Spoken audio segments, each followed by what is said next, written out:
Iran সংকটের প্রেক্ষাপটে বদলে যাচ্ছে ইউরোপের নিরাপত্তা সমীকরণ। শুক্রবার পোল্যান্ডের প্রতিরক্ষামন্ত্রীর সাথে এক যৌথ সংবাদ সম্মেলনে ইউ কমিশনার আন্দ্রিয়াস কুবিলিয়াস জানান, ইউরোপকে এখন দ্রুত নিজস্ব আকাশ প্রতিরক্ষা ব্যবস্থা গড়ে তুলতে হবে।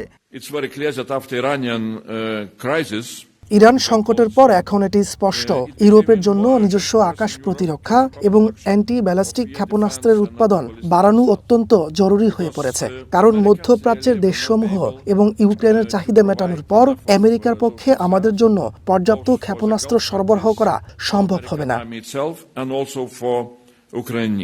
কমিশনার কুবিলিয়াস স্পষ্ট করেছেন যে আমেরিকার ওপর অতি নির্ভরশীলতা কমিয়ে ইউরোপকে এখন সামরিকভাবে স্বনির্ভর হতে হবে। বিশেষ করে আকাশসীমা সুরক্ষায় নিজস্ব প্রযুক্তি ও উৎপাদন সক্ষমতা বাড়ানোই এখন ইউরোপীয় কমিশনের প্রধান অগ্রাধিকার। মূলত বৈশ্বিক অস্থিরতা এবং মিত্রদেশগুলোর ক্রমবর্ধমান চাহিদার কথা মাথায় রেখেই প্রতিরক্ষা খাতে এই বড় পরিবর্তনের ডাক দিচ্ছে ইউরোপিয়ান ইউনিয়ন। সুলাইমান সবুজ, ওয়ান ইন্টারন্যাশনাল ডেস্ক।